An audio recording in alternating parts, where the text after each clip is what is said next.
Hello everyone. Last lecture में हमने श्वसन तंत्र के बारे में डिस्कस किया था।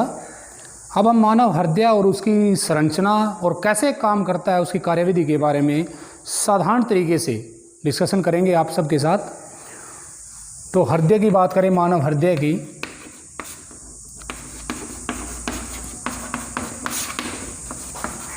और कार्यविधि।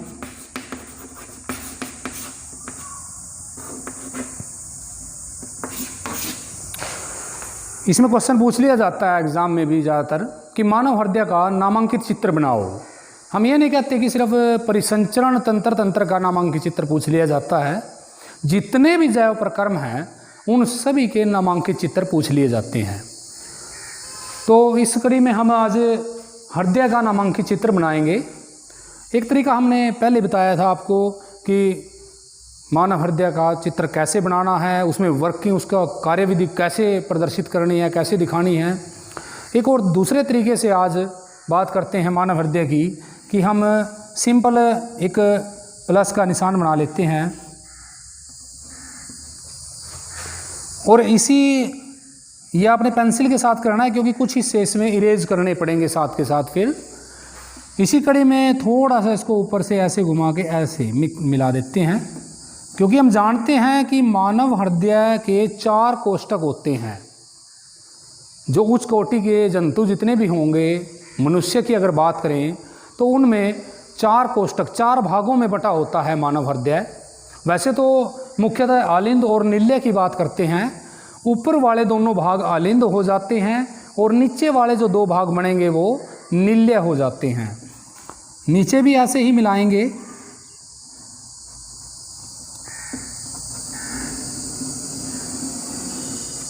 इस रूप में सिर्फ प्लस का निशान बनाया है और ऐसे मिक्स करके अलग 4 भाग बना दिए हमने।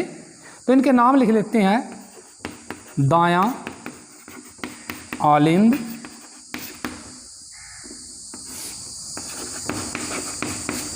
दायां नील्य,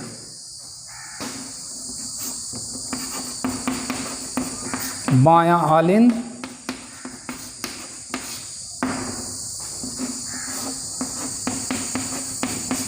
बायां नील्य।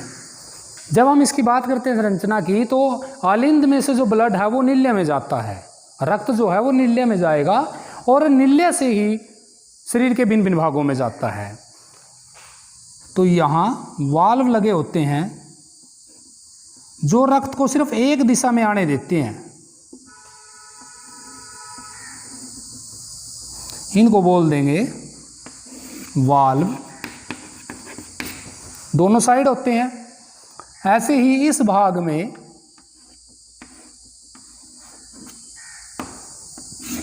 इसको कहते हैं महाशिरा।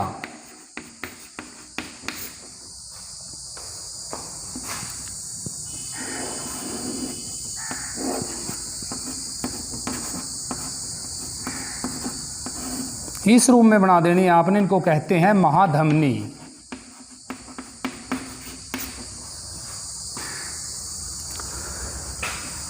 यहाँ से एक सर्कल शो करते हुए डॉटेड लाइन में बनानी है। ऐसे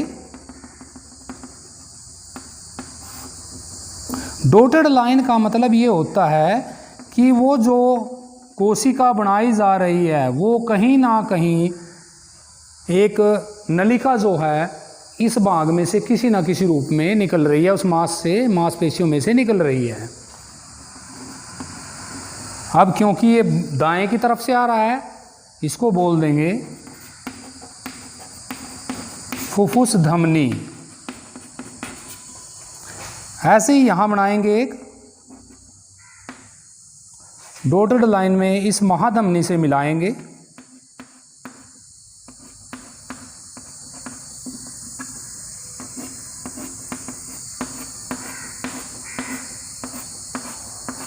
इस टाइप में एक यहाँ फुफ्फुस धमनी बनाई है, एक और ऐसे ही यहाँ बनाएंगे एक नलिका जिसको बोलेंगे फुफ्फुस सिरा।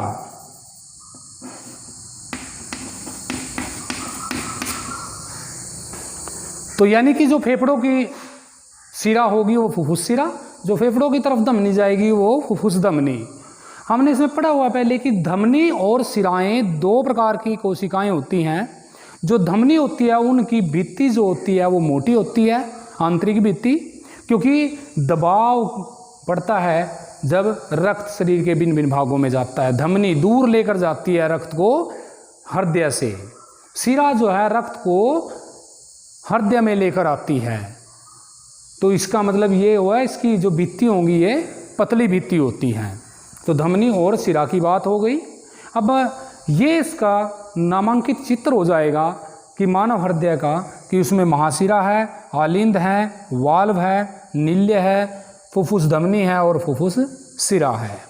क्योंकि अभी बात की कि जो सिरा है वो रक्त को लेकर आती है और जो धमनी है वो रक्त को दूर लेकर जाती है, भिन्न भिन्न भागों में लेकर जाती है। इसका मतलब ये हुआ कि जो रक्त है एक बार शुद्ध रूप में अंदर आता है, अशुद्ध रूप में अंदर आता है, फिर वो फेफड़ों में जाके शुद्ध हो जाता है और फिर शुद्ध होने के बाद दोबारा हृदय में आता है और महाधमनी के द्वारा शरीर के भिन्न भिन्न भागों में चला जाता है। तो आप यहीं से कार्यविधि समझ सकते हैं इसकी। ये तो सिर्फ नामांकित चित्र आएगा कि नामांकित चित्र बनाइए, उसके बाद आ जाता है कि कार्यविधि बताइए कैसे काम करता है। तो हम एरो डालते हैं और आप समझ जाओगे कि कैसे काम हो रहा है।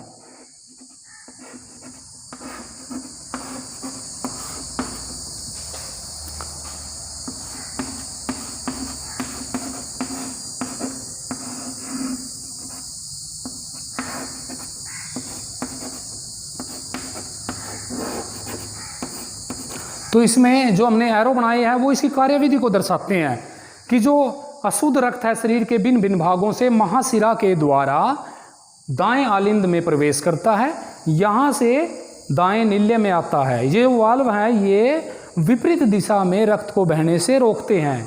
यहाँ से होता हुआ अशुद्ध रक्त फुफ्फुस धमनी के द्वारा फेफड़ों में चला जाता है, जहाँ वो कार्बन डाइऑक्साइड को छोड़ देता है और ऑक्सीजन को ग्रहण कर फुफ्फुस सिरा के द्वारा दोबारा फिर बाएं आलिंद में प्रवेश करता है।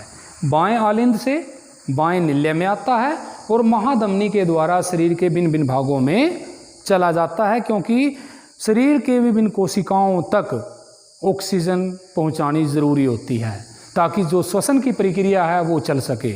अपशिष्ट पदार्थों को भिन्न भिन्न भागों से लेकर आना ज़रूरी होता है ताकि वो शरीर को हानि न पहुंचाएं।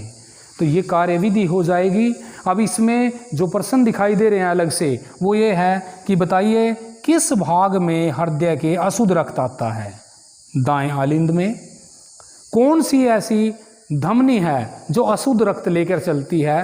क्यों? क्योंकि धमनियों में क्या है, अभी बताया कि शुद्ध रक्त शरीर के भिन्न भिन्न भागों में जाता है, लेकिन यहाँ जो फुफ्फुस धमनी है वो अशुद्ध रक्त रखती है, महाधमनी में शुद्ध रक्त होता है।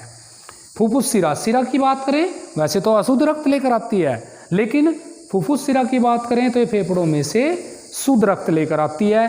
ऐसे शुद्ध रक्त महाधमनी के द्वारा शरीर के भिन्न भिन्न भागों में चला जाता है। तो रक्त के विभिन्न घटकों के बारे में आप पढ़ चुके हो। रक्त के कौन कौन से घटक होते हैं? रक्त तरल संयोजी उत्तक होता है, वो आप पढ़ चुके हो। हृदय एक पंप की तरह काम करता है, एक पेशीय उत्तक है, ये आप पढ़ चुके हो। इसकी संरचना पढ़ चुके हैं हम अच्छी तरह से कि कैसे इसका चित्र बनाया जाएगा, किस प्रकार ये वर्क करता है, काम करता है। ये तमाम बातें आ जाएंगी मानव परिसंचरण तंत्र में।